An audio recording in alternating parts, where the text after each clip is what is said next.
Hola de nuevo, futuras y futuros patrones. Ahora que ya tenemos la primera unidad teórica interiorizada, es el momento de iniciar la segunda, elementos de amarre y fondeo.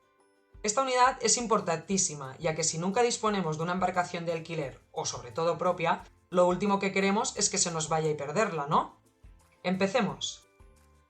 Como vemos por el índice, esta unidad es relativamente corta, ya que solo consta de 3 puntos: los elementos de amarre, nudos y fondeo. Así pues, sin demorarnos, vamos a conocer los diferentes elementos del amarre. Para empezar, debemos entender que los elementos de amarre son todos aquellos elementos que nos ayudan a amarrar, que es atar o sujetar la embarcación, por medio de cabos o cadenas. Seguidamente, dibujados como circunferencias negras, observaremos los norais, los cuales son piezas de hierro fundido clavadas en el muelle, o pantalán, que sirven para hacer firmes los diferentes cabos o cadenas. Podemos ver cómo son en realidad en la imagen de abajo a la derecha. Se ve fácil que tienen la parte superior más gruesa para evitar que se salgan las gazas. Cabe destacar que si queremos dar firme más de un cabo en el noray, la gaza del segundo se amarrará en el noray pasándola antes por el interior de la del primero. Así podremos retirarlas en el orden que deseemos al momento de zarpar. Las elipses amarillas que han aparecido ahora son las defensas. Estas son objetos flexibles que evitan que el casco de la nave se golpee contra otros buques o contra la pared del muelle. Esta barra larga que acaba de aparecer debajo es el bichero, que no es más que un asta con un gancho en su extremo. Sirve para ayudar a atracar y desatracar, e incluso para recoger objetos que han caído al agua o están flotando. Ahora bien, si queremos amarrar la embarcación al noray, como vemos en la animación, necesitaremos tener en nuestra nave algún lugar donde sujetar el chicote. Esta función la realiza la cornamusa, que tiene forma de T, y la vita, que sirve para hacer firmes cabos de mayor grosor. La guía, una pieza también firme en la cubierta, sirve para conducir los cabos o cables durante la maniobra. Y terminando con los elementos de cubierta, tenemos la roldana. Esta es una rueda de madera, hierro o plástico con el perímetro anclado, por donde se laborean los cabos y las drizas.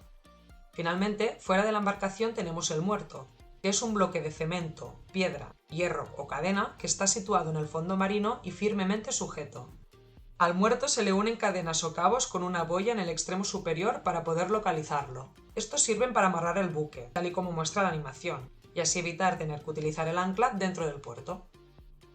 Ahora vamos a hablar de los cabos, que es lo que nos hará unir todos los elementos de amarre y nuestra embarcación. En primer lugar, y para que nos vayamos acostumbrando, es importante llamar a las cosas por su nombre, y en la náutica las cuerdas siempre se llamarán cabos, al igual que decimos proa y no delante. Los cabos pueden ser de nylon, poliéster, polipropileno u otros. Además, la terminología náutica también da nombres singulares a sus diferentes partes. El chicote es simplemente el nombre con el que se designa el extremo de un cabo. El seno es cualquier arco que pueda formar el cabo entre sus chicotes, ya sea trabajando o en reposo. Seguidamente llamaremos firme a su parte más larga y principal. Y por último, la gaza es un lazo que se hace amarrando el chicote al firme. Este sirve para poder encapillar el cabo al noray del puerto o en la cornamusa de la embarcación. Pasemos ahora al segundo punto, los nudos. Cabe decir que lo mejor para entender los nudos es hacerlos. Por ello, en el espacio virtual encontraréis pequeños vídeos que explican cómo hacerlos. Los nudos no son más que lazos que al ser estirados desde los chicotes cumplen una función dependiendo de sus características. Estas funciones pueden ser apretarse más o cerrarse más sobre ellos mismos. Así pues, pasemos a conocer los diferentes tipos. El as de guía es el nudo por excelencia de la náutica y el más famoso de todos. Es un lazo que a más se estira, más se aprieta y se cierra sobre sí mismo. El nudo llano o nudo universal permite unir dos cabos del mismo tipo y trabajar en tensión. Es la manera más efectiva de conseguir un cabo más largo y se suele utilizar en maniobras como la de remolque. La vuelta de rezón es un nudo más sencillo, pero no ofrece mucha seguridad porque se podría soltar si recibe tensión de diferentes direcciones. Pasa que al ser muy sencillo y fácil de hacer, nos facilita poder amarrar cosas que están a poca tensión de una manera ágil. Por último, el ballestrinque sirve para hacer firme un cabo de manera rápida y segura. Se utiliza, por ejemplo, para amarrar las defensas. Y para terminar la unidad hablaremos del fondeo.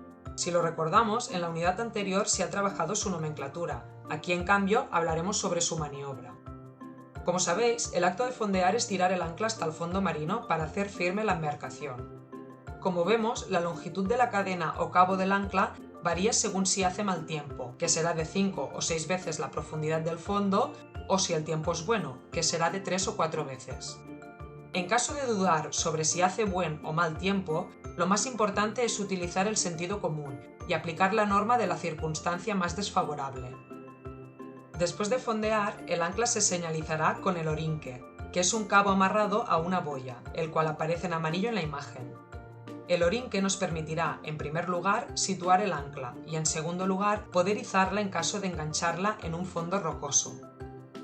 Sin embargo, al fondear también puede pasar que el ancla no quede firme al fondo y que resbale. Esta acción se conoce como garreo.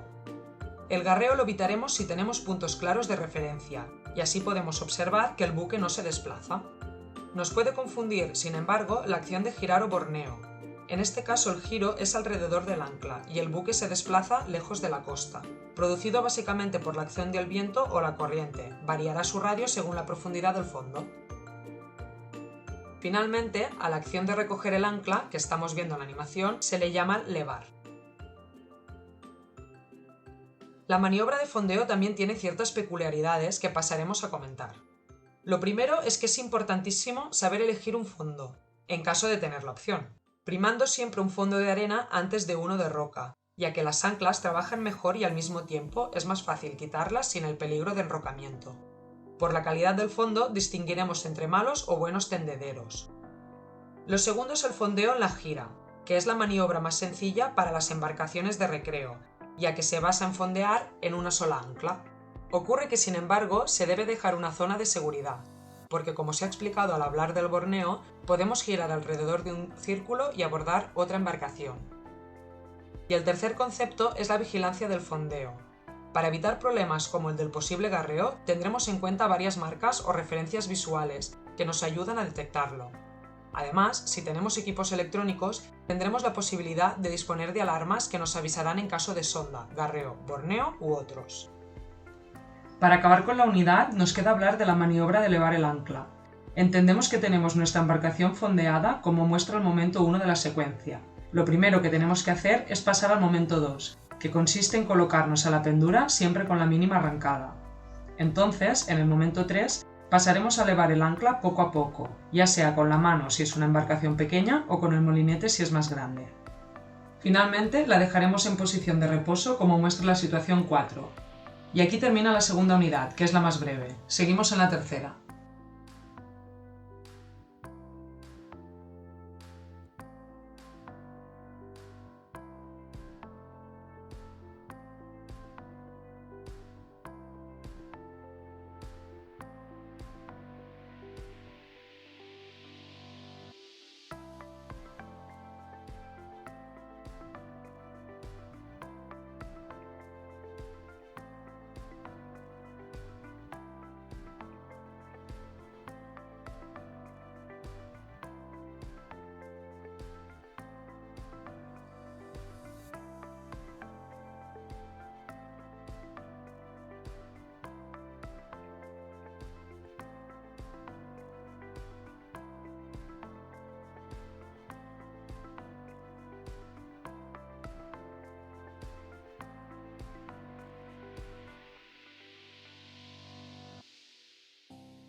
Hola de nuevo, futuras y futuros patrones. Vamos a iniciar la unidad teórica 4, legislación. Antes de nada, animaros a entenderla bien, porque aunque por su nombre pueda parecer pesada, es una unidad muy corta y de fácil comprensión, ya que es legislación muy aplicada en diferentes situaciones. Así pues, vamos a pasar al primer punto, que trata sobre las normas genéricas que afectan a las embarcaciones de recreo. Primero, veremos 3 normas básicas a la hora de navegar con una embarcación de recreo. En rojo aparece la más importante de todas, y nos explica que siempre hemos de mantenernos apartados de los barcos comerciales, tanto para permitir el acceso como por la maniobra. Es muy importante que respetemos esta norma, ya que no solo se trata de un tema legal, sino que en caso de colisión nos puede ir la vida. La segunda explica que las embarcaciones de recreo deben estar gobernadas por su patrón, y siempre limitadas al título que tenga, tanto por eslora como por millas de la costa. Y la tercera es que dentro del puerto solo podremos navegar a 3 nudos, que es aquella velocidad que no hacemos nada de estela y siempre tendrán preferencia los barcos que salen, antes que los que entran. Además, cada puerto podrá adherir normas a las genéricas, decididas por la autoridad portuaria y la autoridad marítima, las cuales conformarán el reglamento de policía de puerto. También dentro del puerto siempre llevaremos las defensas preparadas y la bandera del pabellón nacional. Por lo tanto, si navegamos por nuestros puertos, la española. Aparte, dentro del puerto también estará prohibida la acción de pescar, bañarnos, tirar basura o líquido y fondear o dificultar el paso. Asimismo, y para terminar, tendremos la responsabilidad de informar de posibles daños causados por una colisión en alguna instalación fija o flotante, ayudar o socorrer a otras embarcaciones y colaborar en caso de incendio. Después de las normas básicas pasamos a las limitaciones. Las limitaciones, como vemos, van especialmente focalizadas a la navegación. La navegación costera puede venir restringida por la autoridad marítima, pero como reglas genéricas nunca navegaremos a menos de 200 metros de una playa o a menos de 50 metros del litoral. En caso de hacerlo por emergencia o necesidad, lo haremos máximo a 3 nudos. Además, demasiado cerca de la costa tampoco fondearemos o haremos deportes náuticos. Por otro lado, tenemos las reservas marinas, las cuales tenemos que preservar por su valor natural y la actividad científica que se pueda llevar a cabo. En estas zonas generalmente la pesca está prohibida y tanto la navegación como el buceo regulados. Por tanto, lo que tendrá más sentido es consultar las normas específicas en caso de querer navegar por sus aguas. Ahora hablaremos de aquellas personas que podemos encontrar dentro del agua, que son los buceadores y los bañistas.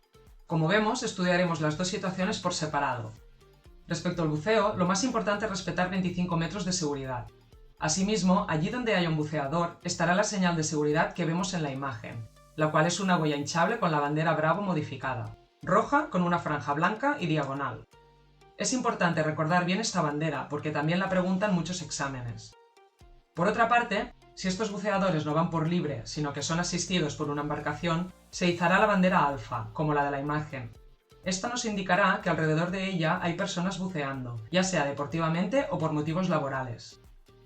Es importante añadir que en caso de que observemos buceadores sin las marcas correspondientes, igualmente tendremos que actuar con responsabilidad y dejar 25 metros.